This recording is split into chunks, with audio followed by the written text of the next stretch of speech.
신대체요법 의사결정. 안녕하십니까? 본 영상물은 투석 방법을 언제, 어떻게 선택하는지에 대해 설명드리기 위해 제작되었습니다. 이어지는 내용을 참고하셔서 함께 투석 방법을 선택할 수 있도록 생각해 보시기 바랍니다. 투석은 언제 시작하나요? 콩팥 기능이 만성적으로 감소하여 만성 콩팥병 4단계가 되면 투석 방법에 대한 관심이 필요합니다. 만성 콩팥병 5단계가 되면 좀 더 구체적으로 투석을 언제 시작할지에 대한 결정을 담당이와 하게 됩니다. 만성 콩팥병 5단계가 되어 다음과 같은 증상이 나타나면 투석을 시작해야 할 수 있습니다. 식욕 부진, 영양 불균형 악화, 이로 인한 체중 감소, 조절되지 않는 고혈압, 부족 및 체중 증가, 이와 연관된 호흡곤란, 요독으로 인한 신경학적 증상. 만성 콩팥병 5단계에서 위의 증상이 나타나지 않는다면 1에서 3개월마다 추적하면서 위의 증상이 나타나지 않는지 추적하여 평가하게 됩니다. 이때 중요한 점은 위의 증상이 나타나기 전에 투석을 미리 준비하여야 한다는 점입니다. 미리 준비되지 않은 상태에서 응급하게 투석 증상이 나타나면 카테터를 이용한 응급투석으로 투석을 시작하게 되고, 이는 불필요한 의료비용 증가뿐만 아니라 카테터 합병증의 위험뿐만 아니라 생존에도 나쁜 효과를 보입니다. 따라서 미리 투석을 계획하고 준비하는 것이 중요합니다. 담당 의사가 3에서 6개월 이내 투석 시작 증상이 나타날 것으로 예상을 하면 투석에 대해 선택을 하고 준비를 시작해야 합니다.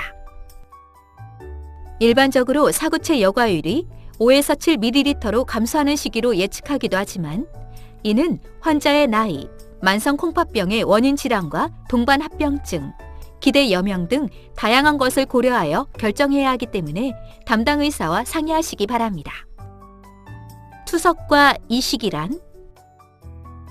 투석은 혈액투석과 복막투석으로 나뉘어집니다. 혈액투석은 주 3회, 한 번에 4시간, 일주일에 12시간이 표준 치료로서, 계획된 혈액투석은 혈관 접근로 수술을 투석 시작 6개월 이전에 미리 계획하여야 합니다. 복막투석은 하루 3에서 4회 교환하는 지속성 외래 복막투석과 야간에 9시간에서 10시간 시행하는 자동 복막투석이 있습니다. 교환하는 시간은 20분에서 30분 내외로 소요되고, 복막투석 도관 삽입수를 최소 투석 시작 2주 이전에 미리 계획하여야 합니다. 가족 친지 중에서 신장 공여자가 있을 때는 신장 이식을 고려할 수 있으며, 공여자 및 수혜자가 미리 검사를 받고 이상이 없거나 교정 가능하다면 이식 진행이 가능합니다. 생체 신이식이 어렵고 신이식 의사가 있다면 뇌사자 이식대기자 등록 후 이식을 기다릴 수 있습니다. 투석 방법은 어떻게 선택하나요? 먼저 각 투석 방법 중에서 선택할 수 없는 투석 방법이 있는지를 확인해야 합니다. 혈액투석은 혈관 접근로를 만들 수 없거나 혈압이 불안정 상태를 제외하고는 시행할 수 있습니다. 복막투석은 복강 내 큰 수술을 받아 복막투석을 할 수 없는 경우, 복막의 기능이 감소하는 질환을 앓은 경우, 복막투석 도관을 삽입할 수 없는 경우 등을 제외하고는 시행할 수 있습니다. 위에 해당하지 않는다면 환자의 자율성, 자기 알 권리 및 선택권을 보장하면서도 환자의 의존성, 경제적인 제한, 병원의 접근성, 불안감 등의 요인도 함께 고려해야 합니다. 다음에 25가지 자가진단 문항을 곰곰이 생각해 보세요. 이 중에서 가장 중요하게 생각하는 문항을 5가지 이상 메모해 보세요.